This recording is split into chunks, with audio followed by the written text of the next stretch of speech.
Okay, hi everybody, and thank you very much for the invitation to speak here, Rory. And I am aware that I'm the only thing that stands between you and lunch, so rest assured I will stick to the time limit. So yeah, as Rory said, I'm a Royal Society Research Fellow. I'm based at UCL in London, and my research addresses the fundamental evolutionary puzzle of helping behaviour. So what I'm interested in is why and how individuals can benefit in an evolutionary sense from paying costs to help others. So when we think about natural selection, perhaps images like these Jedi squirrels might spring to mind. So we tend to think of individuals in competition with one another over scarce resources, and in doing battle with one another to try and maximize their own personal reproductive success and survival. Now, given this assumption that we expect that individuals are in conflict with one another, it's perhaps surprising to see instances where we go out of our way to help others. So in humans, a good example of doing that, and the one that I'm going to talk about today, is giving to charity. So we could argue that one of the reasons we give to charity, or the reasons we might give to charity, are because we have a concern for the beneficiaries, and that we actually enjoy the act of giving, and so on and so forth. And to some extent, those, what I would call proximate level explanations, are true. But as an evolutionary biologist, I also look for another explanation for these behaviors, and specifically what I want to know is, well, why have we got these sentiments or these tendencies that do make us prick our conscience when we see others in need, or that do make that act of giving feel good? So why do we actually have these pro-social sentiments in the first place? And more pressingly, how can individuals that have pro-social sentiments that make them go out of their way to pay costs to help others, how can they actually survive and prosper in a world where there are unhelpful individuals that don't incur those costs? So where's the benefit in an evolutionary sense to doing things like this, like giving to charity? Okay, so we know humans aren't the only creatures that help one another. There's plenty of examples from the non-human world, and some of these are things that I've worked on as well. So on the far left, there's naked mole rats. I know they're a personal favourite of Roy, so I had to get them in somehow. Basically, all these explanations that have been posited for why individuals might help one another don't really seem to apply to charity giving or a lot of the examples of helping behaviour that we see in humans. So if we just think about charity giving, we're not related to the charity we help. We're not helping them because we're related to them. We can't benefit via kin selection. Reciprocity doesn't seem like a very good explanation. We're not expecting that this charity is then going to pay us back in the future for this donation that we made. And there's no threat of punishment for failing to give to charity. So these sort of traditional evolutionary explanations don't really seem to apply. So why do we do it? Where is the benefit? Where is the evolutionary benefit to helping in the context of charity giving and things like that? Okay. Well, another possible explanation for why individuals help one another is that it allows them to improve their reputation by doing so. So if one individual goes out of his way to help another individual, he might improve his reputation, he might be perceived as a better individual, and this might be hugely important in the context of partner choice.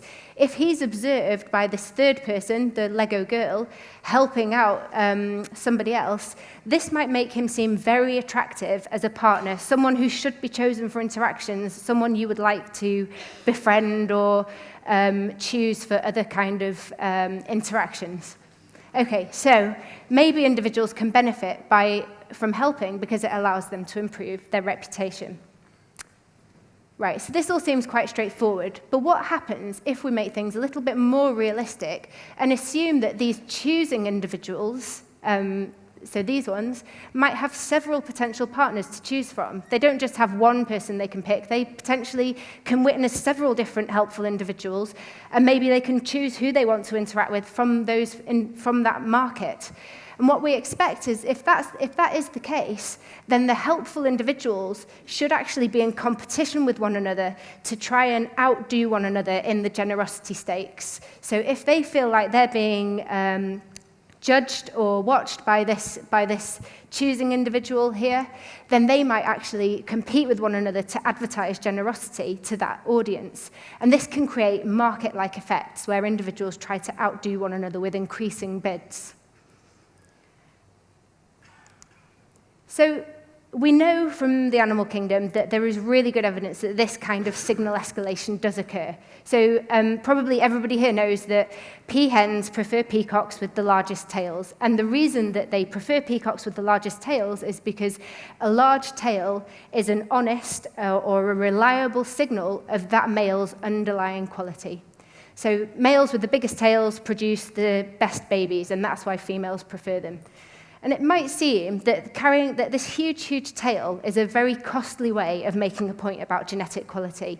But in fact, the really important thing to realize here is that the cost of that signal, the cost of the tail, is actually crucial in maintaining its honesty. Because if a tail was cheap to carry around, if anyone could have a big tail like that, then lower quality males could essentially fake it and deceive females into believing they were higher quality than they really were. So what we actually see is that only males of the very highest quality can actually afford to carry these huge tails around, and that's what makes them a good bet from females' points of view. Now, the idea that I want to discuss today is that human generosity might sometimes function as a peacock's tail. So it might be a way of performing a costly signal that's therefore reliable, the cost of the signal maintaining its reliability, and it might be a way for individuals to signal some hidden quality to an audience, an attractive audience. And the type of thing that helping others could signal might be things like health, in the case of donating blood, for example, or more straightforwardly, things like wealth and helpfulness. And what we therefore predict is that ostentatious helping could be used to compete for and attract partners. And that's what we tested. So the testable predictions we had were that individuals should help more in the presence of an attractive audience, and also that they should respond to the helping behavior of competitors with increasing contributions of their own. And we performed a real-world test of these predictions using data from online fundraising pages. Okay. So here's an example of an online fundraising page which is taken from the website Just Giving. So on these type of websites, individuals typically host their own profile page where they say on the page what event they're doing and which charity they're doing an event for. So in the case of this one, it says, I'm supporting Cancer Research UK by participating in the Bupa Great Birmingham Run. And then these fundraisers then invite people from their social network, friends, family, colleagues, to donate to them via this website. And typically, fundraisers will upload a profile photo of themselves on the fundraising page, as well as a target that they hope to achieve by doing the event that they're doing. And importantly for our analysis, all the donations that they receive via the website are listed on the page and are visible to everybody that comes to their fundraising page. And what this does is it creates a generosity tournament whereby donors can both see and respond to what previous donors have done before them. Okay, so is there any evidence that donors actually care about what other donors give? Do donors actually pay any attention to what previous donors have given? Well, yes, they do. So what this graph shows you is on the y-axis, if you've got the donation amount, and then on the x-axis, you've got donations in sequential order. And what you can see is that the large bar in the middle is a large donation, which we define as being at least £50, but is in principle actually an average of about £100. And all the donations leading up to the large donation here are around £20. And then after the large donation, you see an upswing of around £10 in each donation that follows. And that effect is actually remarkably persistent. So my colleague who analysed this data for her paper found that for the 10 donations that she looked at, that effect persisted. It may well persist beyond those 10 effects as well. So these large donors act as an anchor for subsequent donations, and people do therefore look at what others have given and respond to that. Now, what we wanted to do with the current study is to ask whether could part of this upswing that follows a large donation be explained by competition among donors? And we draw on insights from previous studies which show that basically females care more about wealth and helpfulness when they're selecting an opposite sex partner, whereas males basically care more about indicators of fertility or attractiveness. Given these preferences that have been demonstrated time and time again, we expect that females won't necessarily be competing in donations. They won't be competing to advertise wealth and generosity to men, but we think that men may well be doing that. We think that men may be competing to advertise wealth, helpfulness, and so on via competitive giving. And so we predict that male donors would compete in the presence of attractive female fundraisers. Okay, so to test this idea, we used pages that were done for the London 2014 marathon. And initially, we had over 11,000 pages to analyze. And of that initial sample, what we found is that the average amount that a donor gives was around £30 in our sample. And each fundraiser raises, on average, more than £1,000 by doing this event. And so we took a subset of those 11,000 pages, and we took a subset of those pages where fundraisers had uploaded one profile photo. So we took all the pages where fundraisers had uploaded one profile photo of themselves, and then we had those photos evaluated independently by Mechanical Turk workers for attractiveness. So we got these fundraisers scored for how attractive they were on a scale of 0 to 10.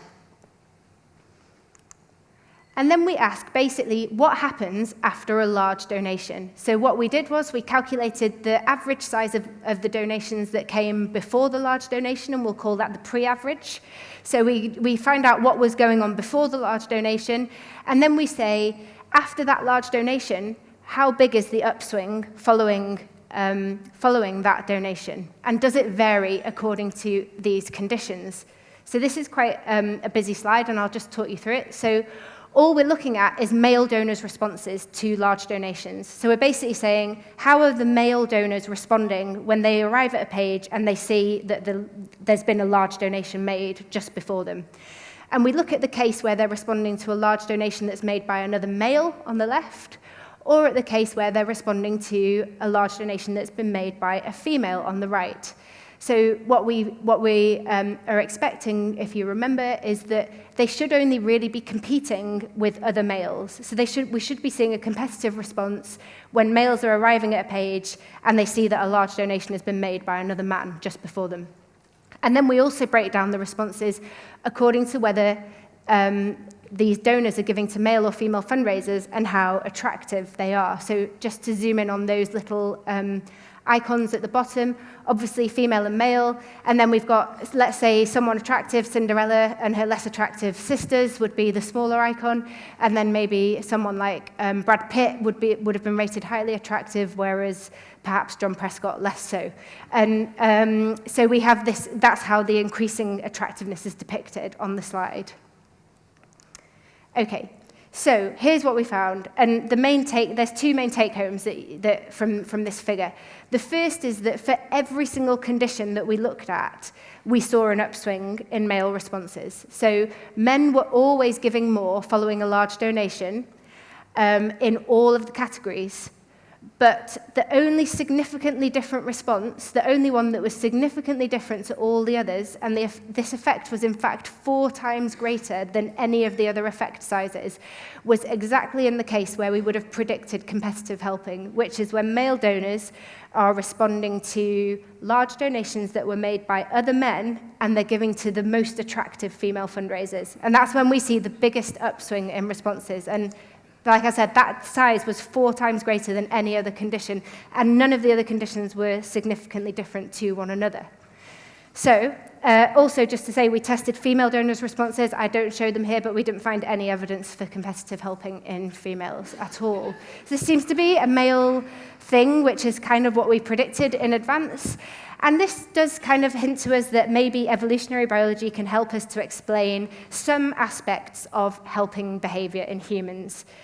And I would like to stress that we don't necessarily think that these are conscious responses. So we don't necessarily think that men are arriving at fundraising pages thinking, cool, she's fit, I'll give, and he's just made a big donation, I better give more because then she'll fancy me and blah, blah, blah.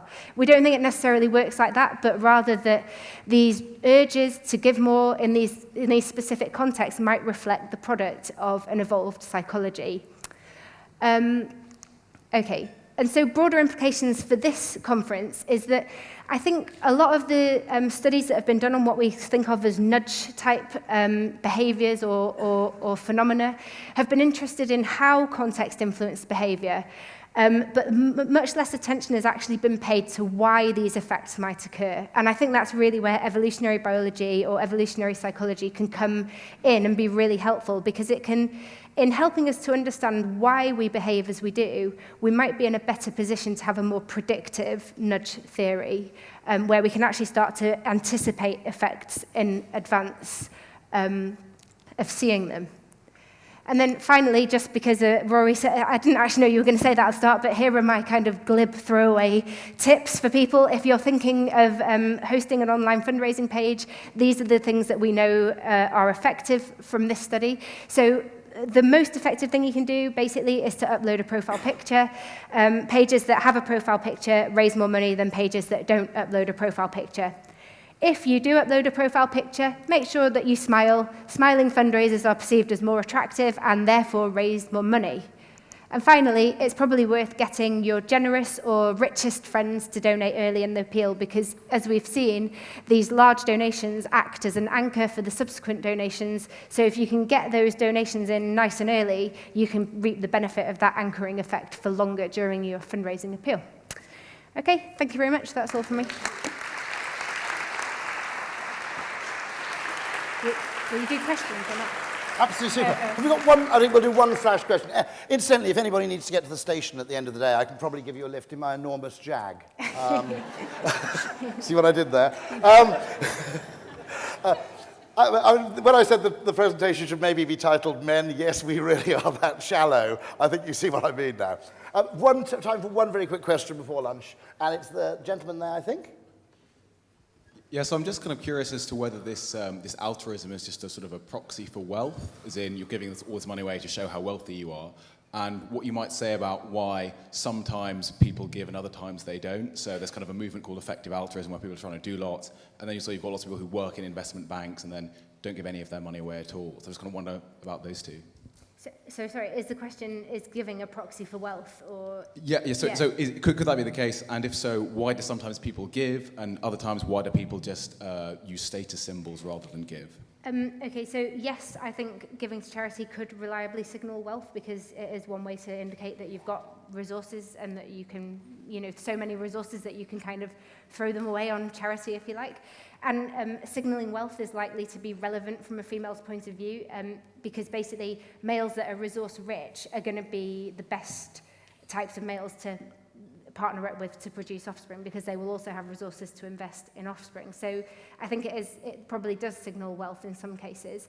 Why you might get wealthy people who never give to charity, I think probably because it's really unlikely that in the context of partner choice, whether that's sexual partner choice or not, that you only evaluate a partner on one parameter. So one thing you might look at is how altruistic they are or how helpful they seem to be, but there's a whole host of other parameters that are probably going to be important in informing your decision about whether you want to interact with that person or not. And so it might be that for some people, just giving to charity is just not something that doesn't necessarily improve their image more than some of the other parameters that they're being evaluated on, perhaps. I mean, it would be really interesting, I think, to test whether perhaps, let's say, the most good-looking men or the most desirable men could afford to actually be way less altruistic than uglier men, let's say, right? I don't know. I'd like to test it, but I don't know the answer. Thank you very much indeed. Absolutely fantastic. Absolutely.